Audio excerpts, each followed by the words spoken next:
नैनीताल के जंगल में सुंदरी कौवी और उसका बेटा कालू कौआ कद्दू की खेती करते थे और उसे शहर के बाजार में बेचा करते थे।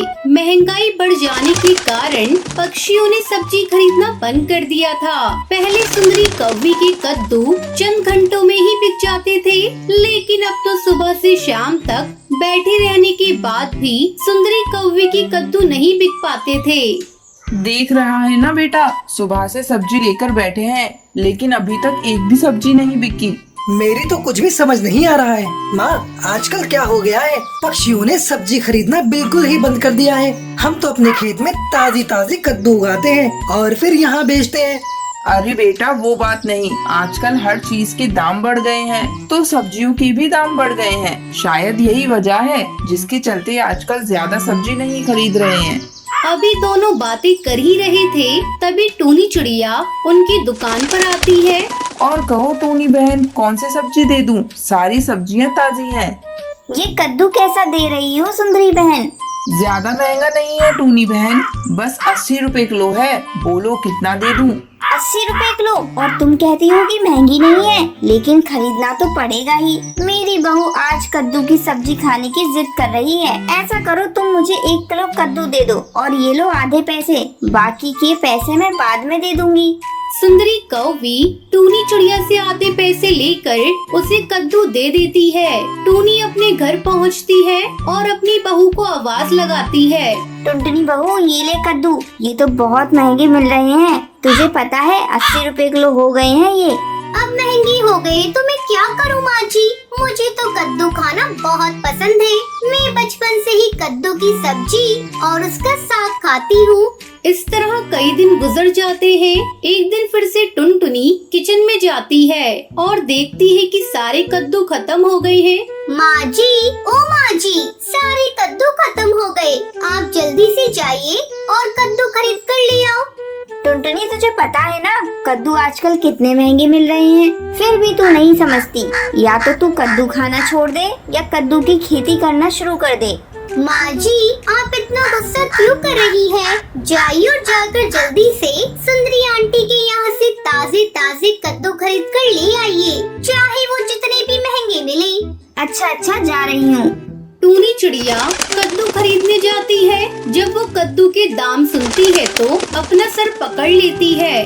बाप रे, इस कद्दू के दाम तो और बढ़ गए हैं। मैंने सोचा था कुछ कम हुए होंगे, लेकिन इसके दाम दिनों दिन बढ़ते ही जा रहे हैं। बहन, इतनी महंगी कद्दू खरीदना मेरे बस की बात नहीं। अगर तुम्हारे पास कद्दू के थोड़े से भी बीज हो तो मुझे दे दो। क्या मेरी बहन, इसके लिए तो तुम्हें बीज की दुकान पर जाना होगा, वही तुम्हें कद्दू के अच्छे बीज मिलेंगे। टूनी चिड़िया बीज की दुकान पर जाती है और वहाँ से कद्दू के बीज लेकर अपने घर आती है। माँ जी, आप तो कद्दू लाने गई थी, कहाँ है कद्दू? मैं कोई कद्दू वद्दू नहीं लाई, बहुत महंगे मिल रहे थे। ये ले पकड़ कद्दू के बीज और आंगन में बिखेर दे। कुछ ही दिनों में कद्दू के पौधे पर कद्दू लग जाएंगे, फिर जी भरकर खाती रहना। टुनटुनी चिड़िया कद्दू के बीज को आंगन में बिखेर देती है और फिर उसकी देखभाल करने लगती है। कुछ ही दिनों में छोटे छोटे पौधे उगाते हैं और उन पर कद्दू लग जाते हैं। बहू, तूने तो कद्दू की बहुत अच्छी खेती की है। हाँ माँ जी, अब हमें महंगे कद्दू खरीदने की कोई जरूरत नहीं। मैं सोच रही हूँ थोड़ी थोड़ी और सब्जियों के पौधे लगा दूँ। इस तरह सारी सब्जियाँ हमें घर में ही मिल जाएंगी और महंगी सब्जी खरीदने की कोई जरूरत ही नहीं पड़ेगी। फिर टुनटुनी चिड़िया कद्दू की खेती के साथ साथ कुछ और सब्जियों के भी पौधे लगा देती है और उनकी खेती करने लगती है और फिर खुशी खुशी रहने लगती है। सुंदरवन के जंगल में टुनटुनी चिड़िया पक्षियों के घरों में काम करके अपने घर का गुजारा करती थी।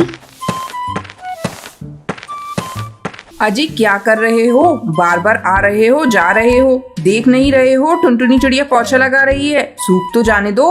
क्या करूं? पोछा लगा रही है तो नौकरानियों का यही काम है, 10 बार पोछा लगाएंगी। तनख्वाह तो इसी का ही लेती है ना, मैं तो इधर से ही जाऊंगा। ये कहकर कड़कनाथ सेठ वहाँ से चला जाता है। तभी थोड़ी देर बाद कालू कौवा वहाँ आता है। अरे अपने पापा का देखा देखी तू भी यहाँ वहाँ घूम रहा है, तुझे कौन सा काम है? सूख तो जाने दे, फिर आना। बार बार टुनटुनी चिड़िया को पोछा लगाना पड़ रहा है। मम्मी तुम इसी की तरफदारी करती रहती हो, क्या करें, अपने पैर को सर पर रख लें। अरे तू कितना बोल रहा है? मैंने तुझसे कब कहा कि तू अपने पैरों को सर पर रख ले? कोई बात नहीं मालकिन, जाने दीजिए। अच्छा तू ये सब छोड़, पहले कुछ खा ले। मालकिन बस थोड़ा सा ही पोछा लगाना है, उसके बाद मैं खा लूंगी। शाम को कालू कौवा अपने कमरे से अपनी माँ को आवाज देता है। मम्मी एक कप चाय देना। किचन में आकर ले ले। मम्मी मैं काम कर रहा हूँ, तुम ही दे दो ना। सुंदरी कौवी टुनटुनी चिड़िया से चाय देने की कह देती है। ये लीजिए कालू भैया। तेरी हिम्मत कैसे हुई चाय लाने की, और तूने मुझे भैया क्यों कहा? मुझसे रिश्ता मत जोड़। कालू कौवा टुनटुनी चिड़िया पर चाय फेंक देता है। तभी टुनटुनी चिड़िया रोने लग जाती है।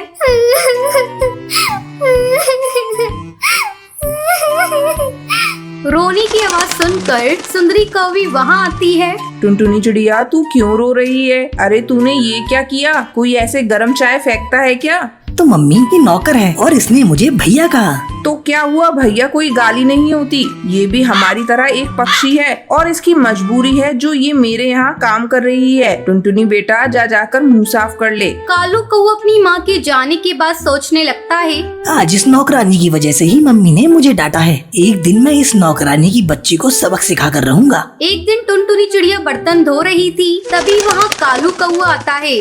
सुबह से शाम हो गई, अभी तक तेरे बर्तन नहीं धुले। घर के और काम कौन करेगा? तेरा बाप। साहब मेरे बाप को कुछ मत कहिए। क्यों ना कहूँ, वो कहीं का मिनिस्टर है क्या?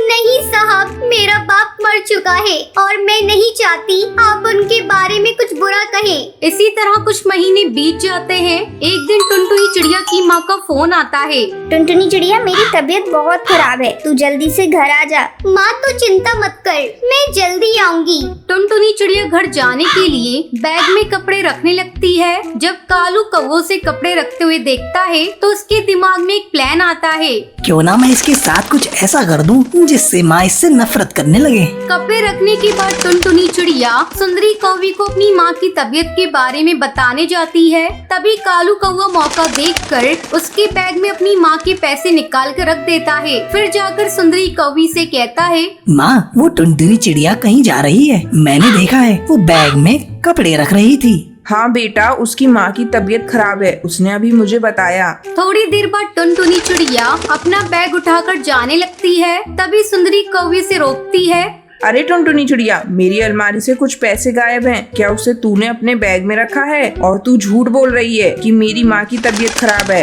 नहीं मालकिन, मैंने कोई पैसे नहीं रखे, मैंने तो बस अपने कपड़े रखे हैं। सुंदरी कौवी टुनटुनी चिड़िया की बैग की तलाशी लेने लगती है। उस बैग से सुंदरी कौवी के पैसे निकलते हैं। अब बता, तूने तो कहा था मैंने कोई पैसे नहीं रखे, ये क्या है? नासपीटी, तुझे तो मैंने अपनी बेटी मानी थी, तूने मुझे धोखा दिया। रुक, मैं अभी तेरे पर काट कर तुझे पूरे जंगल में घुमाती हूँ। नहीं मालकिन, मैंने कोई चोरी नहीं की, मैं आपको सच सच बता रही हूँ। मेरी माँ की तबीयत बहुत खराब है, अगर वो ये सब सुनेंगी तो पहले ही मर जाएंगी। तभी कड़कनाथ सेठ ऑफिस से घर आता है। अरे क्या हुआ, क्या बात हुई है जो तुम टुनटुनी चिड़िया को डांट रही हो? तुम तो इससे बहुत प्यार करती थी। अजी इसने चोरी की है, मेरे लाड प्यार का इसने नाजायज फायदा उठाया है। आज मैं इसे नहीं छोड़ूंगी, पूरे जंगल में इसके पर काट कर इसे घुमाऊंगी। वैसे मुझे लगता है इसने चोरी नहीं की, ये सब कालू कौवे का काम है। मैंने सुबह कालू कौवे को